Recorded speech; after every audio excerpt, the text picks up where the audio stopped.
আব্বাজি আমার নবীকে মারবে বলে আবু জাহেলের বোনের আশা, আবু লাহাবের আশা। আবু লাহাব আমার নবীর বেই, আবু লাহাবের স্ত্রী উম্মে জামিল আমার নবীর বিন। ভালো করে বোঝেন, ভালো করে। নবী পাকের মেয়ে আম্মা রোকায়া, ভালো করে বোঝেন। হযরত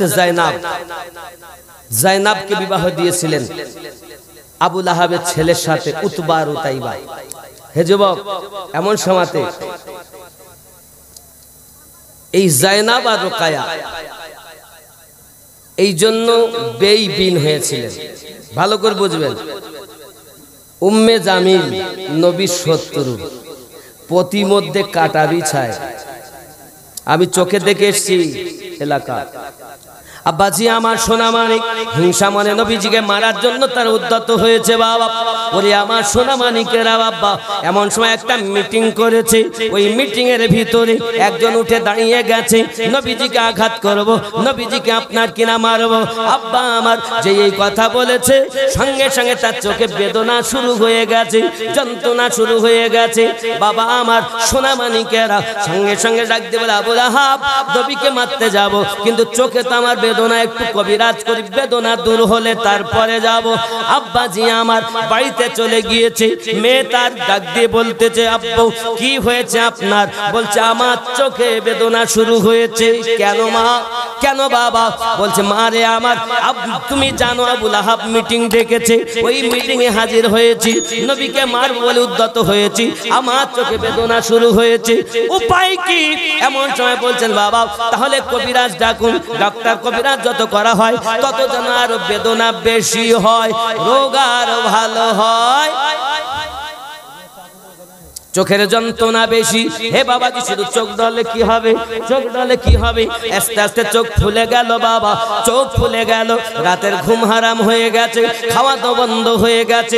আমার নবী পাক কদম মোবারকার ধুলো মোবারকার পাওয়ার বলবো। আমিনুদ্দিন তো দূরের কথা, রাহমাতুল লিল আলামিনের পাওয়ার দেখো। আমিনুদ্দিন তো আমার নবী তো দূরের কথা, নবীওয়ালা আল্লাহর ওলিদের দরবারের কুত্তার সমাতুল্য আমি হতে পারিনি রে বন্ধু। হে যুবকেরা, চেষ্টা করি ওলি আল্লাহর গোলামিতে যদি আমার জীবন যায়, একবার যদি ওলি আল্লাহ আমাকে কবুল করে আমার গোলাম, এটাই আমার জীবনের শ্রেষ্ঠ পাওনা। মেয়ে বলে কবিরাজ দেখাও, কবিরাজ দেখাতে যায়, যত দেখায় তত বেদনা বেশি। আর চোখ ফুলে গেছে, বুঝতে পেরেছেন? ফুলে গেছে, ঘুমাইতেও পারে না, খেতেও পারে না, ছটফট করে। একদিন গেল, 2 দিন গেল। আচ্ছা মেয়ের আব্বাকে বেশি ভালোবাসে না? কথা বলে। আর ঘরে যদি মেয়ে হয় তো বাপের মুখ বেঁকিয়ে যায়। বেটা হলে আজান দেওয়ার জন্য মৌলবি ডাকে, আর বিটি হলে মুখ একদম হাওড়ার 5 তলায়। এই হয়নি? আল্লাহর হাবিব বলেন, আল্লাহ যখন বান্দাকে ভালোবাসে তখন তার রুজিতে বরকত দেয়। আল্লাহ যখন আরো বেশি ভালোবাসে তখন তার ঘরে নারী সন্তান দান করে। আপনার ঘরে যদি মেয়ে সন্তান বেশি হয়, দুঃখ লিও না আব্বা, আমি নবীর হাদিস বলছি। আমার রাসূল বলেন, 4টি মেয়ে যার বাড়িতে আছে সেই ব্যক্তি তার আব্বা মা জান্নাতি হবে। সাহাবী রাসূলরা উঠে দাঁড়িয়েছেন, হুজুর যার ঘরে 3 মেয়ে, ও মা ভালো করে শোনো আমার মা বোনেরা, বা আহা আপনারা মায়ের জাত মা, আপনাদের মতো মায়ের গর্ভে আমার গৌসে আজম জন্ম নিয়েছেন, আপনার মতো মায়ের গর্ভে আমার খাজা গরিব নওয়াজ জন্ম নিয়েছেন, আপনার মতো মায়ের গর্ভে আমার সরকারে আলা হযরত জন্ম নিয়েছেন, আপনার মতো মায়ের গর্ভে আমার আলিমউদ্দিন নকশবন্দি হুজুর জন্ম নিয়েছেন, আপনার মতো একটি মায়ের গর্ভে ইমামে রব্বানি মুজাদ্দিদ আল-ফিসানি হুজুর জন্ম নিয়েছেন। হায় আমার মা, তোমরা মায়ের মতো হয়ে চলো মা, নায়িকা হয়ে না মা। শোনো শোনো মা, হযরতে রাসূল করিম রউফুর রহিম সাল্লাল্লাহু আলাইহি ওয়াসাল্লাম বলেন, যার ঘরে 3 মেয়ে তাদেরকে যদি সঠিকভাবে বিবাহ শাদী দেয় তার আব্বা মাও জান্নাতি। আবার একজন সাহাবী উঠে দাঁড়িয়েছেন, ইয়া রাসূলুল্লাহ হুজুর দয়া করে বলুন যার ঘরে 2 মেয়ে। হায় হায়, প্রশ্ন কেমন দেখেন। নবী পাক বলছেন যার ঘরে 2 মেয়ে তারও বাপ মা জান্নাতি।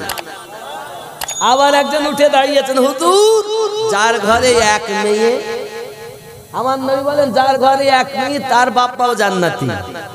আবার একজন উঠে দাঁড়িয়েছেন, ইয়া রাসূলুল্লাহ হুজুর যার ঘরে নেই মেয়ে, কোনো বিটি নাই, হুজুর তার কি হবে? আমার রাসূল বলেন বিটি নাই, কিন্তু আল্লাহর কাছে বলে আল্লাহ একটা বিটি দিলে ভালো হতো, আল্লাহ বিটি দিলে ভালো হতো, আমি তাকে মা বলে ডাকতাম, আমারও তো শখ আছে একটু জামাই বাড়ি যাব, আল্লাহ একটা বিটি দিও, কিন্তু বেটাই হয় বিটি নাই, বিটি নাই শুধু বেটা। আল্লাহ পাকের নবী বলেন শুধু বিটি হয়নি বেটা হয়েছে, কিন্তু বিটির আশা তার অন্তরে আছে, কাল হাসরের মাঠে আমি নবী তার হাত ধরে জান্নাতে নেব। নারী এত বরকতময়, সুবহানাল্লাহ বলেন। এখন মেয়েরা তো বাপকে বেশি ভালোবাসে, স্বামী দেখবেন যদি স্বামী স্ত্রীকে ধরে মারে, তুমি মারো মারো, কিন্তু আমার আব্বা মা তুলে যেন গালি দিও না, বলে না? আপনারা স্ত্রীকে মারেন নি? মারেন, খবরদার মারবেন না, ভালোবাসবেন। আবার অনেকে আছে স্ত্রী বাদ দিয়ে কট লাইনে সম্পর্ক করে, এখানকার ছেলেরা করে টরে না, কথা বুঝে গেছেন? অনেক সময় দেখবেন স্বামীর সঙ্গে কথা নাই, মিল নাই, তো বিছানা তো এক চকিতে এক খাটে, তো স্বামী একদিক, এ উত্তর দিক আর ও দক্ষিণ দিক, উত্তর দক্ষিণ, এটা পশ্চিম, তো এটা পশ্চিম, নামাজ জানো পড়লাম ওখান থেকে এই দিক ফিরে, তাহলে এটা পশ্চিম, তাহলে উত্তর দক্ষিণে আছে, মাঝখানে ইবলিস ঢুকে বলতে দেয় তোর স্বামী এত তেরেঙ্গা খায় জানিস, তোর স্বামীর থেকে খালাতো ভাই দেখতে খুব ভালো, আর স্বামীর মনে কেউ তোর বিবি চলে ওয়াসল জিনিস, তোর থেকে তোর মামা তো বোন কত সুন্দর দেখতে বল, ওর থেকে তুই যেখানে কাজ করিস সেই ঘরের মেয়েটা কত সুন্দর বল। এখন স্বামী কড লাইনে ভালোবাসা করে, বিবি কড লাইনে সম্পর্ক করে, কেন? মাঝখানে সুযোগ পেয়েছে ইবলিস। আল্লাহ রাসূল বলেন স্ত্রী মাথা চুলে মাথা দিয়ে ঘুমাবে, দুইজনা এত মোহাব্বত করে ঘুমাবে, মাঝখানে যেন বর্ডার রাখবে না, বর্ডার রাখলে ইবলিস ঢুকে মনে ধোকা দেবে, আর তোমাকে আর ভালো না হবে যে খালাতো ভাইকে ডিম সিদ্ধ করে খাওয়াবে, আর সাদ্দামের বাপ কচু পাবে। এখানকার মায়েরা ভালো, আজকে ওর যেহেতু জালসা, তাহলে আজ খালাতো ভাই মামাতো ভাই জামাই বিটি বেই বিন অভাব নাই, কত ডিম দিল খালাতো ভাইকে, কিন্তু সাদ্দামের আব্বা একটা ডিম পেল না। যদি কারো নাম হয় রাগ করো না, জানো যে আমারই বলল মৌলবি, আমি না মা এটাকে উপমা দিয়ে বললাম, জননী রাগ করো না। মায়েরা বাপকে কতটা ভালোবাসে দেখেন, মেয়েরা কত ভালোবাসে। আব্বু আপনার অপরাধ কি? বলে রাসূলকে মারতে যাচ্ছিলাম। ঠিক আছে, বাপকে রেখে সোজা চলে গেছে। আমার নবী পাকের দরবারে যাই, আসসালাতু ওয়াসসালামু আলাইকা ইয়া রাসূলুল্লাহ, আসসালাতু ওয়াসসালামু আলাইকা ইয়া নবী আল্লাহ। হুজুর আমি আপনার দরবারে হাজিরি দিয়েছি শুধু একটি মাত্র কারণ, আমার পিতা আপনাকে মারার জন্য উদ্যত হয়েছে, তার চোখে বেদনা শুরু হয়েছে, ডাক্তার কবিরাজ যত দেখায় তত যেন আরো রোগটা বেশি হয়, যন্ত্রণা বেশি হয়। আজ 3 দিন হয়ে গেল আমার আব্বা খাওয়া দাওয়া করে না, আমার আব্বা ঘুমাতে পারে না, দয়া করে আমার আব্বার একটু কোনো ব্যবস্থা করুন।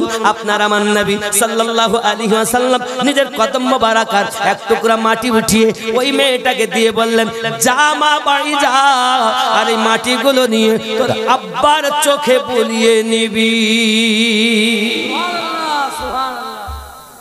এবার মেয়েটা তো বাড়ি গেছে, গিয়াটা ন্যাকড়াতে করে ওগুলো বাঁধা, এখন নিয়ে আব্বা কই, আব্বা আমি ডাক্তারের কাছে গেলাম, একটু ওষুধ নিয়ে এসেছি। কই মা কই, দে কত ওষুধ দিলাম কোনো কাজ হয়নি। এখন ওই ধুলাবালিগুলো, ওই ধুলাগুলো নিয়ে আমার বাপের চোখে এমন করে বুলিয়ে দিয়েছে, আর যেই বুলিয়েছে আর ফোলা কমিয়ে গেছে, যন্ত্রণা ভালো হয়ে গেছে, চোখ চকচক করছে।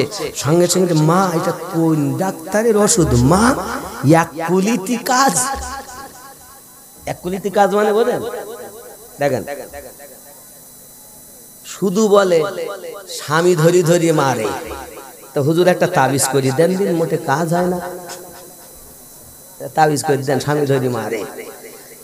তাহলে ঠিক আছে একটা তাবিজ করে দিয়ে, শোনো এই পানি পড়িয়ে দিচ্ছি 1 গ্লাস, এটা নিয়ে যাবা, নিয়ে বাড়ি, তোমার স্বামী তো নাঙ্গল চড়ছে মাঠে খাটে, বাড়ি আসে, এসে মারে তো গরু ঠ্যাঙানো লাঠি দিয়ে মারে, বাড়িতে গিয়ে সমস্ত কাজ করবা, চারা কাটবে, ঘর গহিল গোছাবা, ঘর বাড়ি গোছাবা, একটা গামছা আর লুঙ্গি আর তেলের বোতল রেখে তুমি 1 কুলি পানি নিয়ে দরজার কাছে দাঁড়াবা।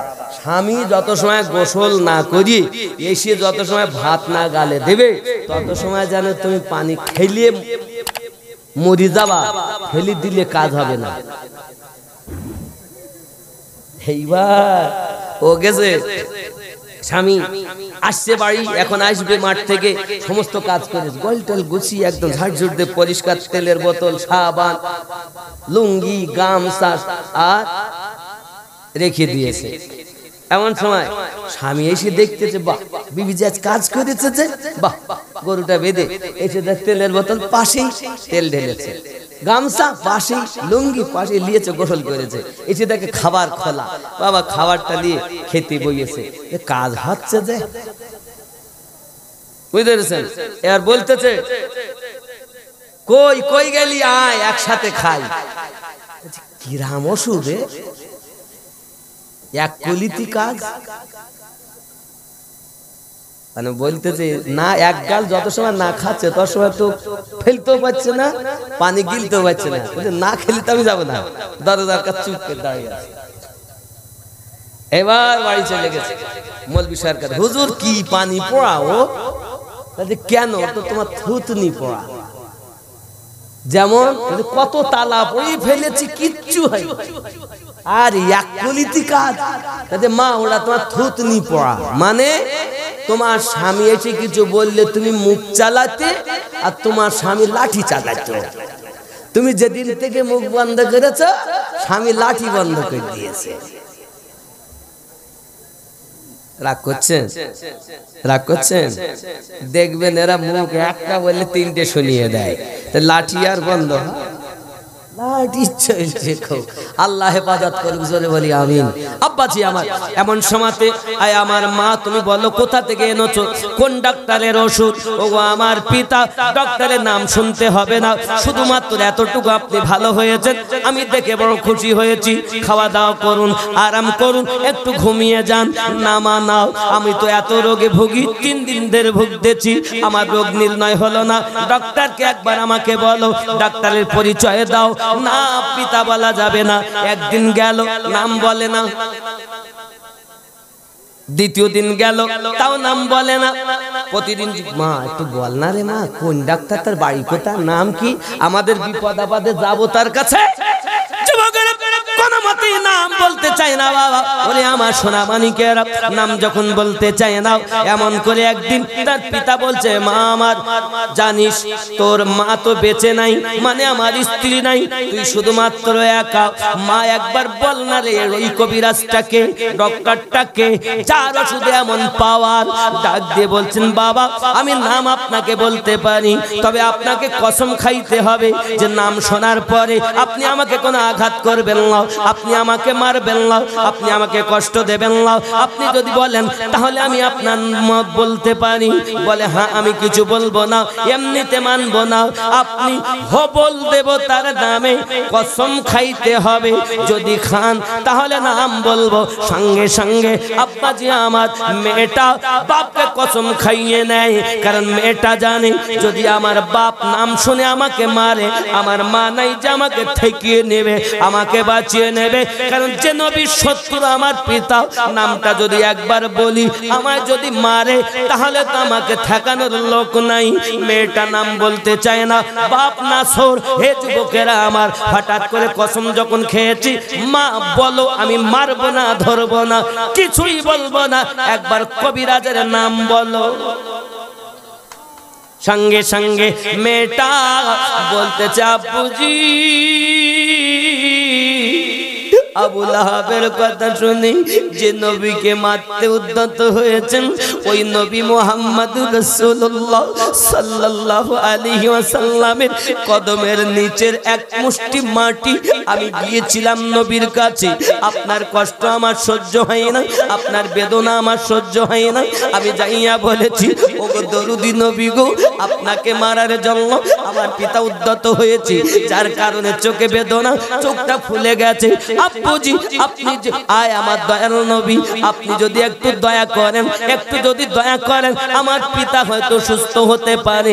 আল্লাহর হাবিব কদম মোবারকের নিচে এক মুষ্টি মাটি আমাকে দিয়ে চোখে বুলিয়ে নিতে বলেছে। ওই মাটি এনে আপনার চোখে বুলিয়েছি গো পিতা, ওই মাটির বরকতে আপনার ফোলা চোখ, বেদনাদায়ক চোখ মাটির বরকতে ভালো হয়েছে। আমিনউদ্দিনের কাজ হবে না, আর রহমাতুল লিল আলামিন দিলে মিস হবে না। ওই নবীকে যদি কি আমাদের মতো বলে তো মিললে যায়। যুবক আমার সোনা মানিকেরা এমনি সময় করলো কি জানেন, বাবা আমার বাপ বাঘের মতো ফুলতেছে মারবে বলি, কিন্তু কসম করিস তো, কসম খাওয়া আছে, মারতেও পারে না, মারলে তো কসম ভেঙে যায়, অসুবিধা আছে। কি বুঝলেন? এখন বাপ চিন্তা করে তাহলে করবো কি, এ তো সহ্য হয় না আমার। এখন মেয়েটা থরথর করে কাঁপে, বাপ বাঘের মতো গর্জন করে, মারতে পারি না, কসম খাইয়েছিস, হে মা তুই যদি আমাকে কসম না খাওয়াতিস আমি তোকে মেরে ষাট করে দিতাম। রাগ তো নবীর প্রতি কম না, হিংসা তো কম না। আব্বা আমার এমন সময় বাপ করলো কি, বাড়ির ভিতরে গেল তীরা ধনু কানে, বলে যে চোখে নবী পাকের কদমের নিচের মাটি লেগেছে ওই চোখে আমি দেখতে চাই না, চোখ অন্ধ হয়ে থাকবো তাও ভালো। রাগের জ্বালা বাড়ির মধ্যে গেল, যাওয়ার পরে আপনার তীরার ধনুকে নিজে নিজেই এবার ধরেছে, ধরে চোখে মারতে, চোখে কানা হয়ে থাকবে, কানা হিংসা বলি কথা। এখন চোখে যখন মারে বন্ধু, চোখে মারে ফোটে বিদে না, মানে ঢোকে না, স্লিপ টানে, আবার মারে, আবার স্লিপ টানে, আবার মারে, আবার স্লিপ টানে। যত স্লিপ হয় তত চোখের জ্যোতি বৃদ্ধি পায়, যত স্লিপ হয় তত বৃদ্ধি পায়, যত স্লিপ হয় তত বৃদ্ধি পায়। একটা আওয়াজ কানে শুনতে পায়, রে আল্লাহর বান্দা, রাসূলুল্লাহর কদম মোবারকাত, ধুলা মোবারকাত চোখে লেগেছে, দুনিয়ার তীর তো দূরের কথা, ওই চোখটাকে জাহান্নামও জ্বালাতে পারবে না। একবার নয়, দুইবার নয়, সাতবার যখন নিজের চোখে তীর মেরেছে বাবা, তিনি যখন ঢুকাতে পারলো না, তার শুধু স্লিপের চোখের জ্যোতি পরিষ্কার হয়নি, অন্তরের ময়লাও পরিষ্কার হয়ে গেছে। সঙ্গে সঙ্গে বলে, মারে এমন মানুষের কদম মোবারকাত মাটি এনে আমার চোখে দিলি, আমার চোখে আমি তীর ঢুকাতে পারি না রে মা, চল না রে চল, ওই নবীর কাছে যাইয়া কালেমা পড়ে ইসলামে গ্রহণ করব। জোরে বলে আমার নবী তলোয়ার দিয়ে ইসলাম প্রচার করেন রে বন্ধু। আমার নবী পাকের ব্যবহার, আমার রাসূল পাকের কদম মোবারক, আমার নবী পাকের এত মুজিজা, আমার নবী পাকের ইখলাক মোবারকা দেখে দুশমন পর্যন্ত কালেমা পড়ে ইসলামের ছায়া তলে আশ্রয় নিয়েছে। তোমরা বলো তলোয়ার দিয়ে ইসলাম প্রচার, আমি বলি হ্যাঁ তলোয়ার দিয়ে, তবে এটা জবাই করা, মানুষ মারা তলোয়ার নয়, এটা হলো প্রেমের তলোয়ার। নবী প্রেম দিয়ে ইসলাম প্রচার করেছেন, জোরে কন্যা সুবহানাল্লাহ। আবাজি আমার সোনা মানিকেরা, মেয়ে বলে আমি লইয়া যাইতে পারি সাথে নবীর দরবারে, তবে আসামির মতো লইব। কি কি কি আসামি?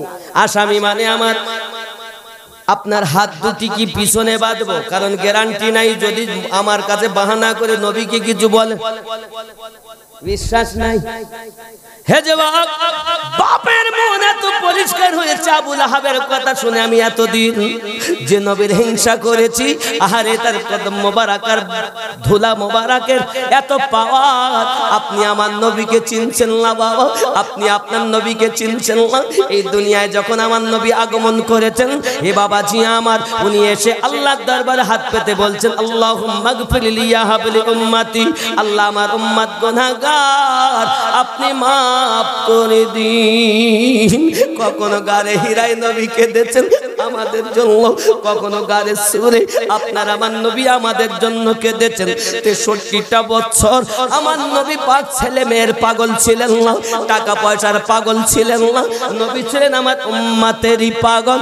সব সময় একটি চিন্তা ছিল, আল্লাহ আমার উম্মতের উপায় কি হবে? হে নবীর উম্মত, আর তুমি চাঙ্গাডাঙ্গার গ্রামে বসবাস করো, দূর দূরান্তে বসবাস করো, তোমাদের কদমে আমার আরজি, দুনিয়ায় সবকে ভালোবাসুন আর সবার থেকে বেশি আমার নবীকে ভালোবাসুন। নবী পাকের প্রেমের কথা যখন আসবে, ছেলে স্থান পাবে না, মেয়ে স্থান পাবে না, বিবি স্থান পাবে না, মা বাপ স্থান পাবে না, সকলের ঊর্ধ্বের ভালোবাসা আমার নবীর ভালোবাসা। ঠিক নি? ঠিক না? এ যুবক, আজকের মেহফিল থেকে তওবা করুন আর জীবনে ভুল করবেন না। আজকের মেহফিল থেকে নামাজ ধরুন, আজকের মেহফিল থেকে সুদ বন্ধ করুন, আজকের মেহফিল থেকে লোকের ফাঁকি দেওয়া বন্ধ করুন। সকালবেলা উঠবেন আর মায়ের হাতে চুমা দিয়ে কাজে যাবেন, কর্মে যাবেন, ব্যবসায় যাবেন, দোকানে যাবেন, যেখানে যাবেন, মা আব্বা যদি বেঁচে থাকে, আব্বা মায়ের হাতে চুমা দিয়ে তারপরে বার হবেন। বলুন ইনশাআল্লাহ। মা ভাত পায় না, আছে না? মায়ের হাতে চুমা দিবেন, বাপের হাতে চুমা দিবেন, তারপরে যাবেন। যত রকম মুসিবত হোক দেখবেন দূর হয়ে যাবে। হ্যাঁ, মায়ের হাতে চুমু দিতে ভাল লাগে না? বিবিকে চুমা খেতে ভাল লাগে? হ্যাঁ, মাকে চুমা দাও, জান্নাতে চৌখাটে চুমা দেওয়া সওয়াব পাবে। জোরে বলুন, মায়ের কদমে চুমা দাও, আব্বার কদমে চুমা দাও। আল্লাহ ছাড়া অন্য কাউকে সেজদা করা হারাম, কদম বুসি করা 1000 বার জায়েজ। জোরে বলো। আব্বা আমার আমিনুদ্দিন এসে, তা আমিনুদ্দিন হাত ধরে চুমা খাচ্ছে, মার হাতে চুমা দিয়েছো কখনো? 786-92 লাগাও রে মোবাইল নাম্বার, ধরবে রে মা দিনার সেন্টার। জোরে হবে। 786-92 লাগাও রে মোবাইল নাম্বার, ধরবে রে মা দিনার সেন্টার। নেটওয়ার্ক বিজি হয় না কভু, এমনই একটা ধরবে রে মা দিনার সেন্টার। গাউস খাজা আহমদ রাজা সেই দরবারের কমান্ডার, ধরবে রে মা দিনার সেন্টার। জোরে বলুন। নামাজ শেষে মুকুত হস্তে কল করো ইয়াকিন করে, কল করো ইয়াকিন করে। নামাজ শেষে মুকুত হস্তে কল করো ইয়াকিন করে, কল করো ইয়াকিন করে। নামাজ শেষে মুকুত হস্তে কল করো ইয়াকিন করে, তখন তোমার রিসিভ হবে সে আল্লাহর দরবারে। দুয়া কবুল হবে তোমার, অপশন করো সপটার, ধরবে রে মা দিনার সেন্টার। নেটওয়ার্ক বিজি হয় না কভু, এমনই একটা আর ধরবে রে মদিনার সেন্টার। জোরে বলে ইশকে নবী সিম কাট লাগাও আপন আপন হৃদয়ে, আপন আপন হৃদয়ে। নবীর ভালোবাসার সিম কাট লাগাও আপন আপন হৃদয়ে, আপন আপন হৃদয়ে। নবীর ভালোবাসার সিম কাট লাগাও আপন আপন হৃদয়ে।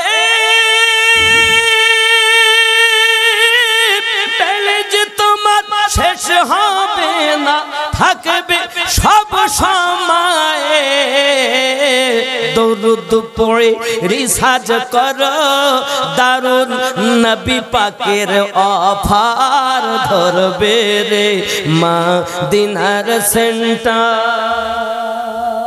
নেটওয়ার্ক হয় না কভু এমনই একটা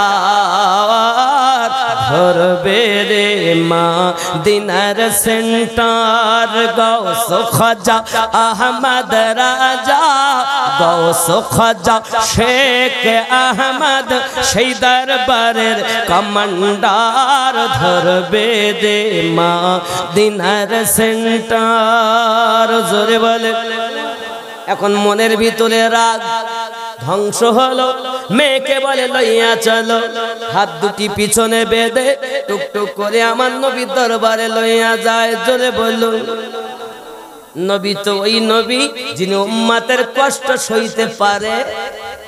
সন্তান যদি ভুল করে মা ব্যথা পায়, উম্মত যদি ভুল করে নবী কষ্ট পায়। আর মদ খেয়েও না বাবা, আর সুদ খেয়েও না বাবা, বাপ মাকে কষ্ট দিও না বাবা, নামাজ ছেড়ে দিও না বাবা। তুমি ভুল করো আর আমার নবী মদিনায় শুইয়া কষ্ট পায়, নবীকে কষ্ট দেয়, কখনো নবীওয়ালা হইতে পারে না। নবীওয়ালা তিনি,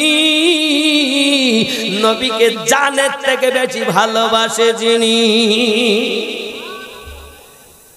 তুমি ভুল করো নবী কষ্ট পায়। তাহলে আজকের মেহফিল থেকে আমরা শিক্ষা নেব, আর কোনদিন আমরা ভুল করব না জানা মতে। রাজি আছেন? আব্বা আপনাদের কাছে আমার অনুরোধ এতটা, মায়ের সঙ্গে যেন কখনো উঁচু গলায় কথা বলবেন না, আব্বার সঙ্গে যেন উঁচু গলায় কথা বলবেন না। আমি বিদায় বেলা আপনাদের বলবো বাবা, নকশবন্দিয়া মোজাদ্দেদিয়া সুন্নি মাদ্রাসা আমার বাড়ির সামনেই, আপনাদের বীরভূমের ছেলে মাদ্রাসায় আছে, এখন ছুটি দিয়েছি। আব্বা আমার ওই মাদ্রাসার জন্য আপনারা যদি যাকাত ফেতরা কেউ দিতে চান দিবেন। আমি এখানে কয়েকটা মানে ক্যালেন্ডার দিয়েছি, আমাদের সভাপতি আছে জানে, আর ওখানে আছে নিবেন দিবেন। যদি কিছুই না দেন অন্তত হাত ভরে আল্লাহর কাছে দোয়া দিবেন। সুন্নিয়াতের প্রতিষ্ঠান বাবা, আপনাদের যে টাকা দিচ্ছেন জালসা করা, অল্প কিছু রেখে যাওয়া আসা খরচা বাদে সব মাদ্রাসায় দেওয়া হয়। আব্বা আমার সুন্নিয়াতের খেদমতের জন্য আমি বেশি দিন বাঁচবো না বাবা, দাড়ি সাদা হয়ে গেছে। তবে মাদ্রাসা আমার লয়, আমি হয়তো এখন সামনে, আপনারা পিছনে থাকবেন। মাদ্রাসাটা আপনাদের মাদ্রাসা। মাদ্রাসা কার মাদ্রাসা? নবীর মাদ্রাসা। কার মাদ্রাসা? আর আপনারা কার? নবী। তাহলে মাদ্রাসা আমার না আপনাদের? নবীওয়ালা যারা মাদ্রাসার মালিক তারা, ঠিক কিনা? জি। পাশাপাশি আমি আপনাদের এইখানে এসেছি, আমি জিনার উরস মোবারকা হচ্ছে, আমি অনেকটা জানার চেষ্টা করলাম, তো আপনাদের সঠিক তথ্য আমি এখনো পাইনি। আপনারা অনেক চেষ্টা করেছেন সঠিক তথ্য নেওয়ার, তবে আমি বলেছি আমি চেষ্টা করব সঠিক তথ্যটা উদ্ঘাটন করার। আপনারা যে নামে এখন চালাচ্ছেন, আল্লাহ পাক যদি রহম করেন আমি চেষ্টা করব অচিরেই এর একটা সুব্যবস্থা সুন্দর যেটা সঠিক সেটা জানা। কারণ এখন আমরা বক্তা যারা, আমাদের এই জায়গাটা বড় অন্ধকার, আর এই জায়গা আলো না হলে ওই মাটির তলায় কি আছে বলতে পারবো না। এই মোবাইলে এমন সুন্দর একটা মেশিন, ছেলে দিল্লিতে কি করে তো বলে দিচ্ছে, কিন্তু বাড়ির পাশে মা কবরে কি ভালাতে আছে বুঝতে পারি না, বাপ কেমন ভাবে আছে জানি না। আমরা বড় বড় হুজুর, তো হুজুর তিনি এইখানে রসুলের দরুদ সব সময় জারি আছে, যার নবীওয়ালা সে। ডিগ্রিওয়ালা মানে পীরের শর্ত সবকিছু আছে কিন্তু জায়গায় মাল নেই। আর এই জায়গায় মাল যার, তার কাছে বায়াত হলে পাবে নবীর দিদার। বলুন সুবহানাল্লাহ। আব্বা আমার একজন সাধারণ মানুষ মোরাকাবা করলেই বলে দেবে ওখানে কি আছে, কিন্তু মোরাকাবার যে নিয়ম আগে তো আপনাকে জানতে হবে। ওলি লাগবে না, একটা সাধারণ মানুষ মোরাকাবা করলেই বলে দেবে ওখানে কি আছে। কিন্তু আমরা তো তা জানি না, আমরা মোরাকাবা কারে বলে তাই না। কথা বুঝতে পেরেছেন? যাই হোক, ইনশাআল্লাহ আল্লাহ রহম করলে খুব তাড়াতাড়ি হবে, চিন্তা নেই। আপনারা করছেন ওরস করুন। তবে এতটুকুই আমি সংবাদ পেয়েছি যে এখান থেকে অনেক উপকৃত হয়েছে। বলছি ইতিপূর্বে হুজুর আমরা এই জালসাটা অন্যত্র করেছিলাম, কিন্তু আমরা সাকসেসফুল হতে পারিনি। আর যতবার আমরা এখানেই করি পাশাপাশি, ততবার আল্লাহ আমাদের সাকসেসফুল করেছেন। হতে পারে কোনো ভালো জিনিস আছেন, কিন্তু কি আছে এটা জানার দরকার আছে। চেষ্টা করবো ইনশাআল্লাহ তাআলা, আমার দ্বারা যদি কোনো কিছু করার ক্ষমতা থাকে আমি চেষ্টা করব। আজকে আর নয়, এর জন্য আমার সময় লাগবে। কথা বুঝতে পেরেছেন? আল্লাহ রহম করুক। যে যেখানে আছেন ভুল ত্রুটি মাফ করবেন। বাবা আব্বা মাকে ভালোবাসবেন, স্ত্রীকে ভালোবাসবেন, স্ত্রী স্বামীকে ভালোবাসবেন। ছোট বাচ্চা তোমরা যারা আছো, আব্বা আমার তোমরা বাপ মায়ের কথা শুনে চলবে। খবরদার যেন ফ্রি ফায়ার খেলো না, পাবজি খেলো না। এই ফ্রি ফায়ার আর পাবজিতে বলো সবসময়, কথা বুঝেছো? খেলো না বাবা, খেলো না। যাই হোক, আমি বিদায় নেব, 1টা বাজে যাচ্ছে। আমি আয়াতে কারিমা তেলাওয়াত করেছিলাম কি, ইন্নাল্লাযীনা ইউবায়ুনাকা ইন্নামা ইউবায়ুনাল্লাহ, নিশ্চয় যে বা যাহারা নবী আপনার কাছে বায়াত গ্রহণ করেছেন তারা আপনার হাতে নয়, আমি আল্লাহর হাতে বায়াত গ্রহণ করেছে। ইয়াদুল্লাহি ফাওকা আইদিহিম, আর আপনার হাতের উপরে আছে আমি আল্লাহর কুদরতি হাত। জোরে বলুন সুবহানাল্লাহ। নবীকে আল্লাহ পাক, নবীর হাতে বায়াত, আল্লাহর হাতে বায়াত। নবীর কর্ম আল্লাহ বলছেন আমা রামাইতা ইজ রামাইতা ওয়ালাকিন্নাল্লাহ রামা, হিজরতের রাতে আপনি কাঙ্কারিয়া ফেকেন নাই, আমি আল্লাহ নিজে নিক্ষেপ করেছি। জোরে বলুন। সেই নবী আমাদের নবী। আমরা যে যেখানে আছি সবাই পড়ি আস্তাগফিরুল্লাহ রাব্বি মিন কুল্লি যামবি ওয়া আতুবু ইলাইহি লা ইলাহা ইল্লাল্লাহু মুহাম্মাদুর রাসূলুল্লাহ।